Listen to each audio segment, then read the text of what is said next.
शिव के भिक्षुवर्य अवतार का वर्णन। श्री शिव महापुराण के अंतर्गत तृतीय शत्रुद्र संहिता में नंदीश्वर बोले, हे मुनिश्रेष्ठ, हे विप्र, अब मैं शिवजी के उस अवतार का वर्णन करूंगा जिसे किसी नारी के संदेह का निवारण करने के लिए उन्होंने अपने भक्त पर दया करके ग्रहण किया था। उसे आप सुनिए। विदर्भ नगर में धर्मात्मा, सत्यशील तथा शिव भक्तों से प्रेम करने वाला सत्यरथ नामक एक राजा था। हे मुनि, धर्मपूर्वक पृथ्वी का पालन करते एवं शिव धर्म से सुखपूर्वक निवास करते हुए उस राजा का बहुत सा समय बीत गया। किसी समय उसके नगर को अवरुद्ध करने वाले बहुत सी सेना से युक्त तथा बल से उन्मत्त शालव संज्ञक क्षत्रिय वीरों के साथ उस राजा का घोर युद्ध हुआ। उन शालव वीरों के साथ भयानक युद्ध करके नष्ट हुए पराक्रम वाला वह विदर्भ राज देवयोग से उनके द्वारा मार दिया गया। शाल्वों के द्वारा रणभूमि में उस राजा के मारे जाने पर उसके बचे हुए सैनिक भय से व्याकुल होकर मंत्रियों के साथ भाग गए। हे मुने, उसके बाद उस राजा की गर्भवती रानी शत्रुओं के द्वारा घिरी होने पर भी रात्रि के समय बड़े यत्न से नगर से बाहर निकल गई।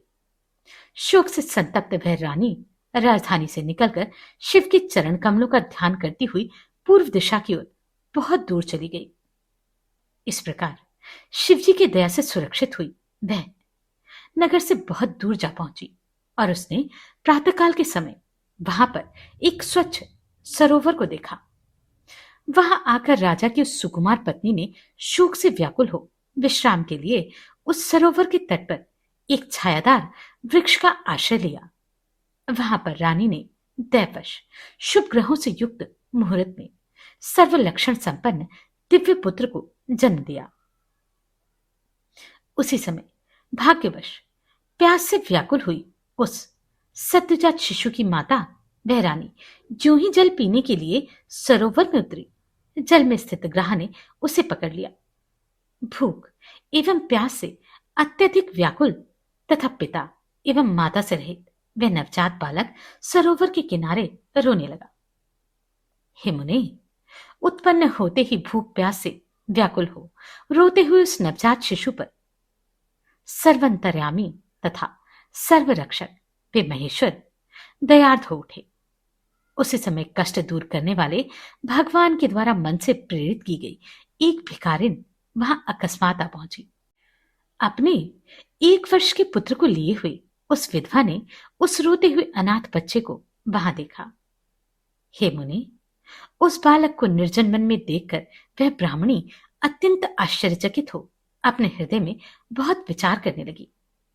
आहो, मैंने इस समय बहुत बड़ा आश्चर्य देखा है जो असंभव एवं मन तथा वाणी से सर्वथा अकथनीय है। तेजस्वियों में श्रेष्ठ इस बालक का अभी तक नालच छेदन नहीं हुआ है और यह मातृविहीन हो रोता हुआ अकेला ही पृथ्वी पर लेटा हुआ है। यहां तो इसकी सहायता करने वाली इसके माता पिता आदि कोई नहीं है। इसमें क्या कारण हो सकता है? आहो, दैवबल बड़ा प्रबल है। यह न जाने किसका पुत्र है।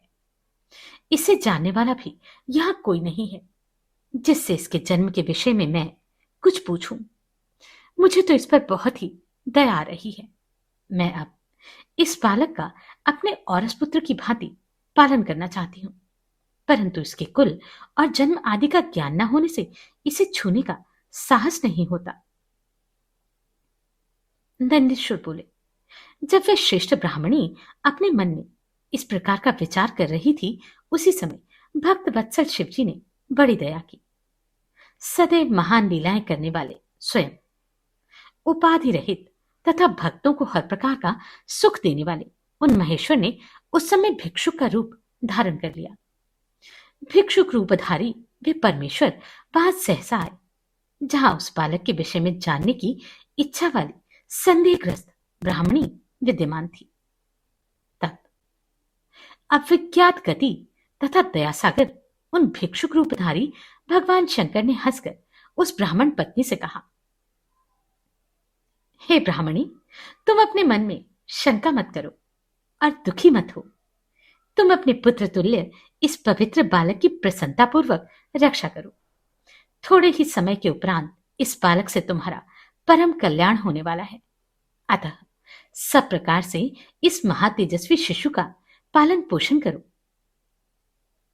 नंदीश्वर बोले, भिक्षु रूप धारण करने वाले करुणा सागर शिवजी ने जब इस प्रकार कहा, तब ब्राह्मणी ने प्रेम के साथ आदरपूर्वक उनसे पूछा, मैं आपकी आज्ञा से अपने पुत्र के समान इस बालक की रक्षा करूंगी तथा भरण पोषण करूंगी, इसमें संदेह नहीं है। आप मेरे भाग्य से ही यहां पधारे हैं। फिर भी मैं आपसे सत्य सत्य विशेष रूप से जानना चाहती हूं कि यह कौन है, यह किसका पुत्र है और यहां आए हुए आप कौन हैं? हे भिक्षुवर, हे प्रभु, मुझे बारंबार ऐसा ज्ञात हो रहा है कि आप दयासागर भगवान शिव हैं और यह शिशु पूर्व जन्म में आपका भक्त था। किसी कर्म के दोष से यह इस अवस्था को प्राप्त हुआ है। इसे भोगकर आपकी कृपा से यह पुनः परम कल्याण को प्राप्त करेगा। आपकी माया से मोहित हुई मैं अपना मार्ग भूलकर इधर आ गई, जिससे ज्ञात होता है कि इसके पालन करने के लिए आपने ही मुझे यहां भेजा है। नंदीश्वर बोले, शिव जी के दर्शन से ज्ञान को प्राप्त हुई तथा विशेष रूप से जानने की इच्छा वाली उस ब्राह्मणी से भिक्षुक रूपधारी शिव ने कहा, हे विप्रपत्नी, इस सर्वमान्य बालक का पूर्वकालीन इतिहास तुमसे प्रसन्नता पूर्वक कह रहा हूं। हे अनघे, तुम प्रेम पूर्वक इसे सुनो। यह बालक शिव भक्त, बुद्धिमान तथा अपने धर्म में निरत रहने वाले विदर्भराज सत्यरथ का पुत्र है। हे ब्राह्मणी, सुनो, राजा सत्यरथ शत्रु शाल्वों द्वारा युद्ध में मार डाले गए, जिससे अत्यंत भयभीत हुई उनकी पत्नी रात्रि में शीघ्रता से अपने घर से निकल गई।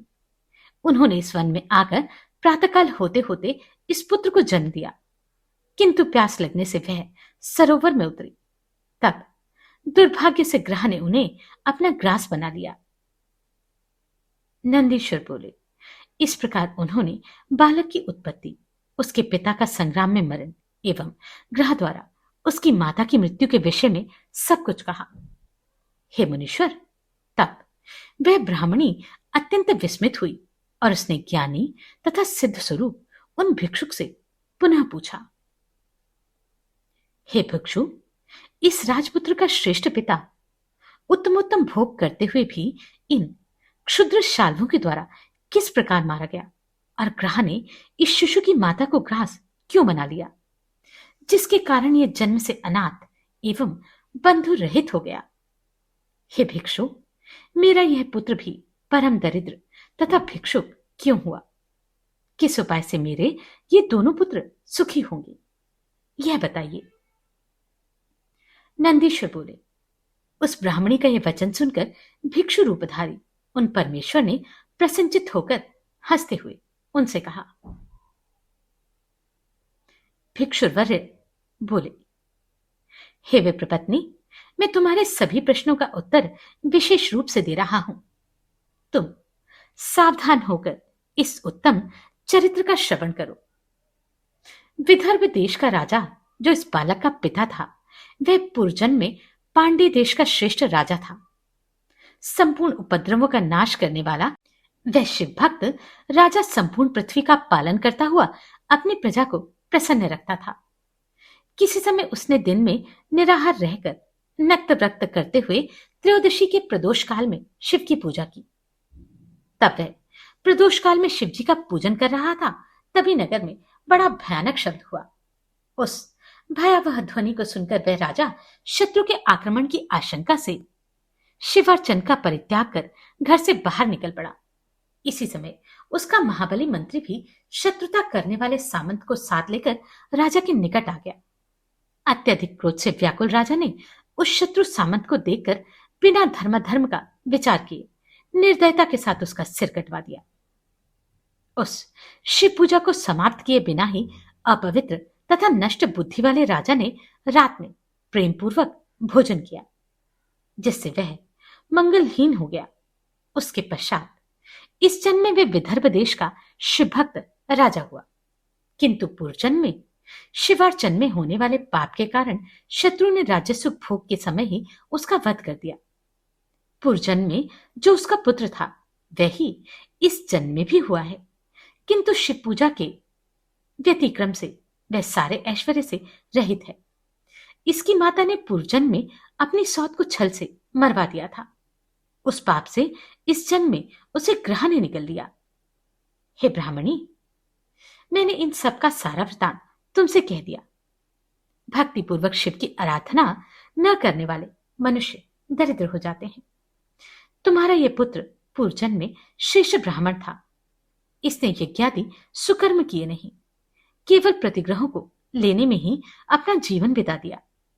हे ब्राह्मणी, इसलिए तुम्हारा पुत्र दरिद्र हुआ है।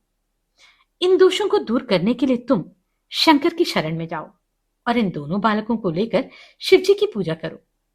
इन दोनों को यज्ञोपवीत हो जाने के पश्चात शिवजी कल्याण करेंगे। नंदीश्वर बोले।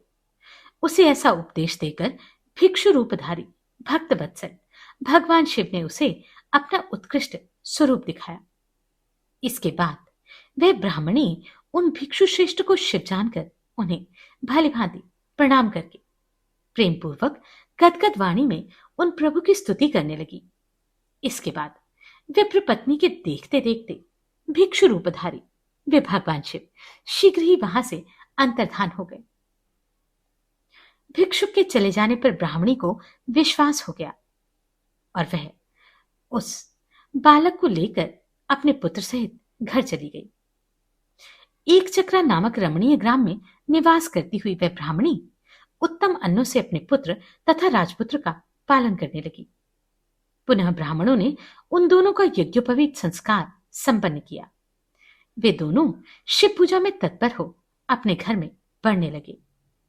हे तात, वे दोनों ही शांडिल्य मुनि की आज्ञा से नियम में तत्पर होकर शुभ व्रत करके प्रदोष काल में शिवजी का पूजन करने लगे। किसी समय ब्राह्मण पुत्र के बिना ही नदी में स्नान करने के लिए गए हुए राजपुत्र ने धन से परिपूर्ण एक सुंदर कलश पाया। इस प्रकार शिवजी की पूजा करते हुए उन राजकुमार और ब्राह्मण कुमार के सुखपूर्वक 4 माह व्यतीत हो गए। इसी रीति से अत्यंत प्रसन्नता से पुनः शिवजी का पूजन करते हुए उन दोनों का उस घर में 1 वर्ष व्यतीत हुआ। हे मुनि, 1 वर्ष बीत जाने पर वह राजपुत्र एक दिन उस ब्राह्मण पुत्र के साथ सर्वव्यापक शिव की कृपा से वन प्रांत में जा पहुंचा और अकस्मात वहां पर आई हुई तथा अपने पिता द्वारा प्रदत्त गंधर्व कन्या से विवाह करके अकंटक राज्य करने लगा। जिस ब्राह्मणी ने अपने पुत्र के समान उसका पालन पोषण किया था वही उसकी माता हुई तथा वह ब्राह्मण पुत्र उसका भाई हुआ। इसी प्रकार शिवजी की आराधना करके धर्मगुप्त नामक वह राजपुत्र विदर्भ नगर में उस रानी के साथ सुख भोग करने लगा। हे मुने, मैंने शिवजी के भिक्षुवर्य अवतार का वर्णन आपसे किया, जो धर्मगुप्त नामक राजपुत्र को सुख देने वाला था। यह आख्यान निष्पाप, पवित्र करने वाला, महान धर्म, अर्थ, काम तथा मोक्ष का साधन एवं संपूर्ण मनोरथों को पूर्ण करने वाला है। जो सावधान होकर इसे नित्य सुनता अथवा सुनाता है वह समस्त इच्छित भोगों को भोग कर अंत में शिवपुर को जाता है। इस प्रकार श्री शिव महापुराण के अंतर्गत 3 शत्रुद्र संहिता में भिक्षुवर्य अवतार का वर्णन सुना। नमस्कार, मैं आभा शर्मा जावास। अगर आपको ये प्रश्न सराहनीय लगे तो आप कंट्रीब्यूट कर सकते हैं।